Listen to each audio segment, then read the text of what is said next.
김정은이 내각 간부들을 신랄하게 비판하면서 내각 부총리를 전격 해임했습니다. 책임 회피의 너절한 행위다. 그 모양 그 꼴밖에 안 되는 사람이라는 김정은의 직설적인 비판이 나왔습니다. 안녕하세요, 안정식입니다. 김정은이 어제 용성기계 연합기업소의 개건 현대화 대상 준공식에 참석을 했습니다. 용성기계 연합기업소는요, 북한 기계공업에서 굉장히 중요한 위치를 차지하는 공장인데요. 이곳을 현대식으로 개건 보수한 것에 대해서 준공식이 열리는 곳에 김정은이 참석을 했습니다. 근데 김정은은 현장에서 양승호 내각 부총리를 전격 해임했고요. 내각에 대한 직설적인 비판을 쏟아냈습니다. 김정은의 연설 내용 몇 가지 소개를 해드리면요. 동서남북 향방, 즉 방향이 없는 내각에 해당 간부들이다. 그러니까 앞뒤를 분별 못하는 사람들이다, 이런 뜻이죠. 무능한 경제지도 일꾼들의 실상이 그대로 드러난 명백한 신뢰다. 책임 회피의 너절한 행위다, 이런 비판이 나왔고요. 경제지도 일꾼들 속에서 고질적으로 내려오는 무책임성과 거친 일본세, 이런 얘기가 나왔습니다. 일본세 하면 한국, 일본 이런 뜻이냐 생각하실 수도 있는데 일본세가 아니라 일본세입니다. 그러니까 일하는 태도, 즉 내각 간부들이 무책임성을 보여왔고 일하는 태도가 잘못됐다, 이런 뜻입니다. 자질과 능력도 없는 사람들, 있어도 없는 것과 같고 없어도 빈자리가 나지 않을 사람들이다, 이렇게 직설적으로 비판을 했고요. 내각 부총리에 대해서는 원래 그 모양 그 꼴밖에 안 되는 사람이다. 염소에게 달구지 메워놓았던 것과 같은 기억이다. 그러니까 염소가 달구지를 끌게 할 정도로 일이 제대로 안 됐다, 이런 뜻이죠. 그렇다면 김정은이 왜 이렇게 화가 났느냐? 북한의 설명을 들어보면 공장을 현대화하는 과정에서 무책임하고 무능한 내각 간부들 때문에 혼란을 겪고 경제적인 손실을 초래했다는 겁니다. 그리고 김정은의 언급을 보다 보면 내각 간부들에 대해서 뿌리 깊은 불신이 있는 것 같고요. 그 반면에 군수 부문에 대한 신뢰가 녹아 있는 것 같습니다. 왜냐하면 이 공장 현대화 과정에서 문제가 생겨서 군수 부문의 전문가 그룹을 투입을 해서 이 전면적으로 검토를 했고 결국에는 공장을 제대로 준공시켰다는 게 김정은의 설명이기 때문입니다. 김정은은 기본적으로 북한 경제가 잘 안 돌아가는 이유가 내각 경제 간부들의 무능 때문이다, 이렇게 보고 있는 것 같습니다. 사실 북한 경제가 잘 안 돌아가는 건요, 국제사회로부터 고립돼 있고요, 비효율적일 수밖에 없는 국가 중심의 계획 시스템, 그리고 집단주의, 이런 것들에 기반한 건데 김정은은 어쨌든 그런 걸 바꿀 수는 없고 내각 간부들이 유능하면 뭔가를 잘 할 수 있는데 내각 간부들이 무능하다 보니까 경제가 이 모양이다, 이런 생각을 갖고 있는 것 같고요. 또 이런 지적들을 통해서 북한 주민들한테 나는 열심히 하는데 간부들이 무능해서 지금 여러분이 못 살고 있는 겁니다, 이런 교육을 시키는 측면도 있어 보입니다.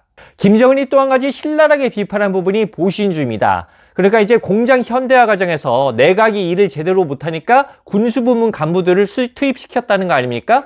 그래서 내각 쪽에서 군수부문 간부들이 지적한 것들을 수용을 해서 수정한 안을 만들었는데 그 수정한 안을 가지고 다시 군수부문에 보내서 검토할 것을 요구를 했다는 겁니다. 근데 이 부분을 김정은이 뭐라고 했냐면 책임 회피의 너절한 행위라고 비판을 했어요. 그러니까 어느 정도 조언을 해줬으면 알아서 했어야 되는데 그걸 또 수정한 거를 군수부문에 갖다 주고 이렇게 해도 되겠습니까 해서 끝까지 자기는 책임이 없다, 우리는 시키는 것만 하려고 했다는 겁니다. 근데 내각 입장에서 보면은요, 원래 자기들이 입안을 해서 현대화 방안을 추진을 했는데 거기에 대해서 문제가 있다고 신랄하게 비판을 받았잖아요. 그러니까 결국 지적질 당한 걸 가지고 수정을 한 걸 가지고 그대로 하기는 또 두려웠겠죠. 그러니까 군수부문에 다시 안을 가지고 가서 당신들이 고치라는 대로 고쳤는데 이렇게 하면 되겠습니까? 라고 물어봤는데 그게 이제 보신주의다, 이렇게 비판을 받으니까 내각 간부들 입장에서는 도대체 어떻게 하는 거냐, 이런 좀 억울함이 있을 것 같습니다. 근데 이 북한에서 사실 이 보신주의라는 건 북한을 탈출해 오신 분들도 여러분이 얘기하시는 부분이에요. 왜냐하면 북한이라는 나라는 뭔가 주도적으로 나서서 하는 건 굉장히 위험합니다. 왜냐하면 주도적으로 나서서 뭔가를 했는데 일이 잘못되면 누가 이렇게 하라고 그랬어? 해서 그 사람이 이제 책임을 져야 되거든요.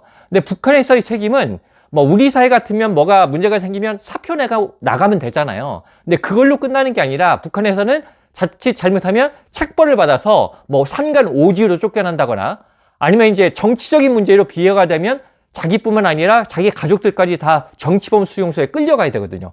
그러니까 어느 누가 그 위험을 감수하면서까지 자기가 주도적으로 일을 하려고 그러겠어요. 그러니까 북한에서는 뭔가 위에서 지시가 내려오면 일선에서 볼 때, 이 지시는 제대로 될 수가 없는 지시다라는 걸 알면서도 일단은 그대로 하는 게 필요하다는 겁니다. 그래야 내가 책임이 안 지니까요. 결국 북한의 뿌리 깊은 보신주의는 북한 사회의 공포정치, 그리고 이 경직된 사회체제에서 비롯되는 건데, 김정은이 이 근본적인 문제는 놔두고 보신주의를 뿌리 뽑아야 된다, 이런 대안 없는 지시를 하고 있는 겁니다. 자, 그러면 이번에 비판받은 사람들은 어떻게 될까요? 책벌을 피할 수가 없겠죠. 김정은은 특히 김덕훈 전 총리를 비판을 했는데요.